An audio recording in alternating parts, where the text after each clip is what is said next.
하나님은 그 암몬 사람 또 모압 사람은 여호와님의 총에 들어올 수 없다 이렇게 말씀하셨습니다. 그리고 또 영원히 총에 들어오지 못한다 이렇게 말씀하셨어요.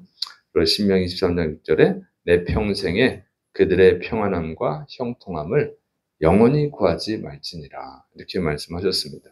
이것은 정말 무서운 저주죠. 왜냐하면 여호와님의 총에 들어올 수 없다. 여호와님의 총에는 하나님의 백성의 모임이잖아요. 그러니까 하나님의 백성의 모임에 들어올 수 없다. 영원히 들어올 수 없다. 그러면 하나님의 백성이 못 된다는 얘기인데 영원히 못 되면 어떻게 합니까? 그러면 이제 지옥에 가는 거죠. 그러니까 지옥 가라는 얘기예요.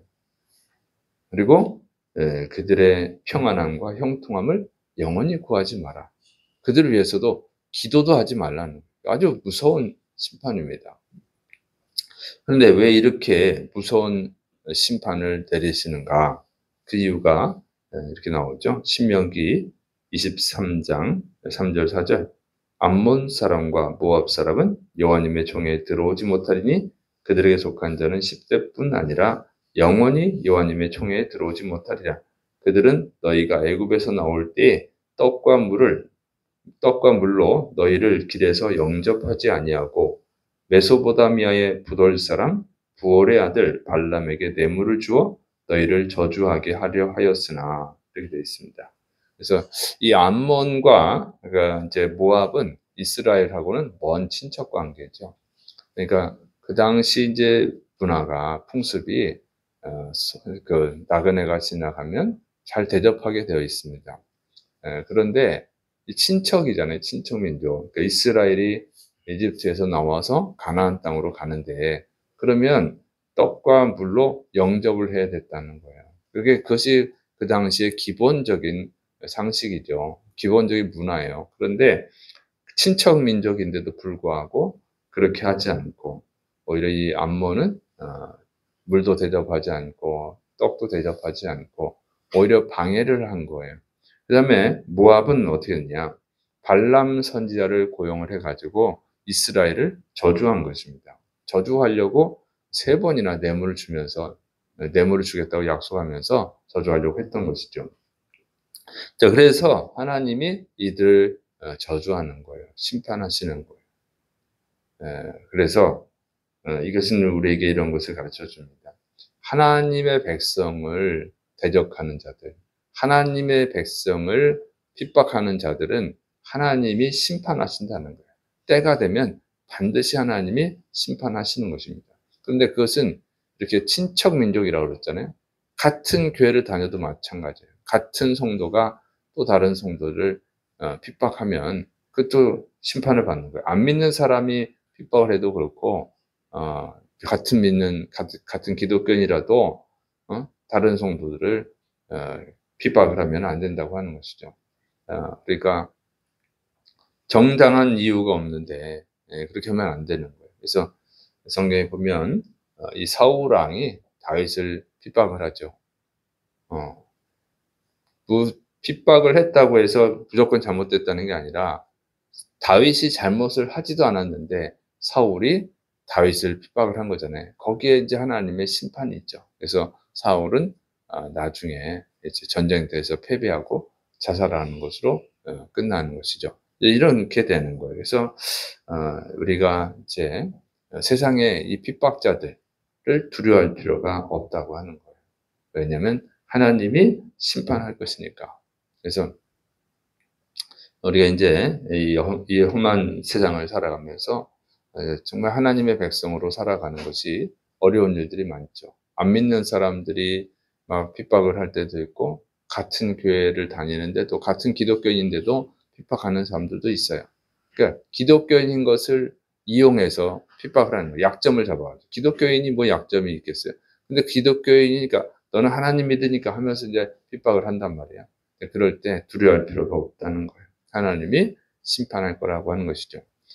우리가 해야 되는 일은 뭐냐면 하나님을 의지하는 거죠. 신명기 23장 5절에 내 하나님 여호와님께서 너를 사랑하심으로 내 하나님 여호와님께서 발람의 말을 듣지 아니하시고 내 하나님 여호와님께서 그 저주를 변하여 복이 되게 하셨나니 이렇게 말씀하고 있습니다. 그러니까 이 발람이라고 하는 선지자를 고용을 해가지고 저주를 하려고 했지만 하나님께서는 그 저주를 못하게 하고 축복을 하게 하신 거예요. 그래서 오히려 축복을 받았습니다.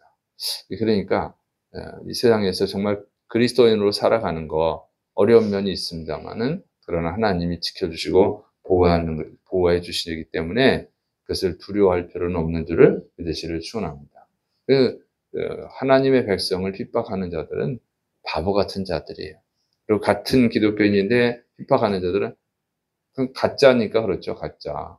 그래서 이 모압과 암몬은 이스라엘과 친척이지만 그러니까 원래 하나님의 백성이 돼야 되는 거죠. 가짜인 거예요, 가짜. 그래서 그들을 두려울 필요는 없는데, 자, 그런데 여기서 보면은 이 모압 왕 발락이 발람 선지자에게 3번이나 뇌물을 주겠다고 하면서 이스라엘을 저주해달라고 부탁을 하거든요.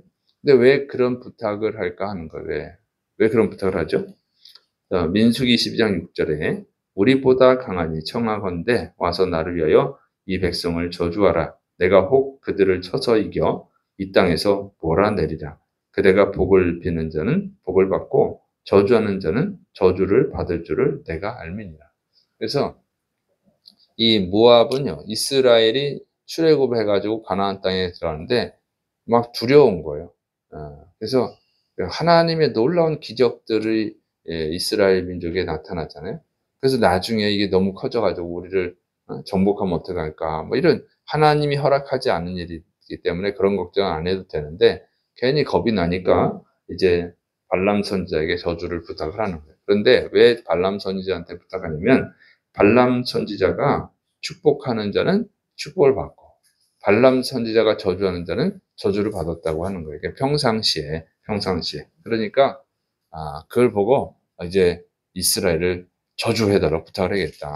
저 발람 선지자가 저주만 하면 이스라엘은 다 멸망받을 거야. 뭐 이런 생각을 한 것이죠. 근데 그것은 미련한 생각이라고 하는 거예요. 이 현상만 본 것이지 그 현상 배후에 있는 하나님을 보지는 않았다는 거예요. 발람 선지자가 저주한다고 저주가 임하겠어요? 발람 선지자가 축복한다고 축복이 임하겠습니까? 근데 의외로 이렇게 어리석은 생각을 하는 사람들이 많다는 거예요. 그리고 이런 발람 선지자를 두려워하는 자도 많다는 거죠. 그래서 어떤 목회자는 내가 축복하면 니네가 축복을 받고 내가 저주하면 니네가 저주를 받아.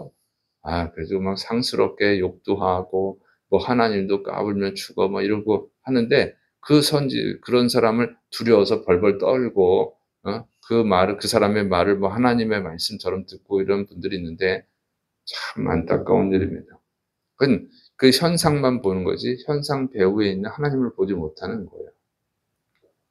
옛날에 중동의 부자들이 미국에 와서 호텔에서 잠을 자고 가면 수도꼭지가 사라지는 일이 있었다고 합니다. 왜 수도꼭지가 사라지냐면 중동엔 물이 귀하잖아요. 물이 안 나와. 근데 수도꼭지만 트면 물이 나오는 거예요. 그래서 수도꼭지를 떼가가지고 자기 나라에서 물을 틀려고 그런 거라는 거죠. 그게 진짜인지 가짜인지 제가 모르겠어요. 그런데 그런 생각을 했을 것 같아요. 근데 수도꼭지를 떼면 물이 막 터져 나와서 호텔이 난리가 날 텐데 제가 볼 때는 그건 거의 가짜일 것 같은데 그런 발상은 했을 것 같아요.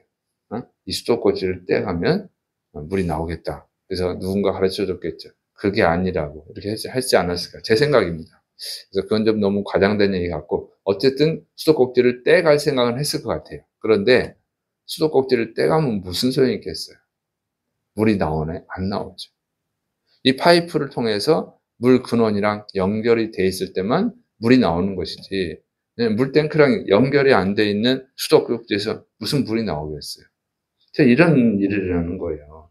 발람 선지자가 축복을 했을 때 축복이 임하고 저주를 했을 때 저주가 임했다 할지라도 그것은 하나님이 역사하실 때 가능한 것이지. 하나님이 역사하시지 않는데 어떻게 저주를 한다고 저주를 받고 축복을 한다고 축복을 받겠어요. 좀 생각을 좀 깊이 하면 금방 알 수 있는데 그걸 못하는 거예요. 그래서 이단 목회자들, 이단 목회자들 있죠. 사이비 목회자들이 막 겁을 준단 말이에요, 성도들한테. 겁먹을 거 하나도 없어요. 내가 하나님 앞에 바로 서면 아무리 저주를 한다고 저주가 오는 게 아니고, 또 그런 자들에게 아무리 뇌물을 갖다 바친다 한들 내가 하나님 앞에 바로 서지 않으면 축복을 받을 수 없는 거예요. 축복을 해주시고 저주를 하시는 것은 사실은 하나님이고, 그냥 사람은, 그 목회자는 하나님이 이용하는 도구일 뿐이죠. 그러니까 발람 선지자가 과거에는 하나님이 그를 이용했을 수도 있어요. 그러나 이제 이 발락이 뇌물을 주겠다고, 좀 보물을 주겠다고, 높은 관리로 임명을 하겠다, 그런 얘기 듣고 이 발람 선지자가 욕심이 생겨가지고 저주를 해보려고 했지만 저주를 못 하잖아요. 하나님이 축복을 하게 만드니까, 그 입술을 주장해서 축복하게 만드니까 저주는 못하고 축복만 했다고 하는 거예요.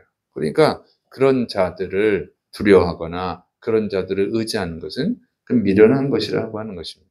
의지해야 될 분은 하나님밖에 없는 줄을 믿으시기 바랍니다. 사무엘상 2장 6절부터 7절, 여호와님은 죽이기도 하시고 살리기도 하시며 스월에 내리기도 하시고 거기에서 올리기도 하시는도다. 여호와님은 가난하게도 하시고 부하게도 하시며 낮추기도 하시고 높이기도 하시는도다. 그건 하나님이 결정하는 거예요. 그리고 하나님이 결정하면 그대로 이루어지는 줄을 믿으시기 바랍니다. 그래서 사울 왕이 다윗을 죽이려고 여러 번 시도를 하지만 죽이지는 못하고 오히려 다윗에게 죽임을 당할 위기에 빠졌지요. 그러나 다윗은 하나님의 뜻을 생각해서 죽이지 않았어요. 죽이지 않았지만 결국 사울은 자살하는 거죠. 그러니까 죽었어요, 자기가.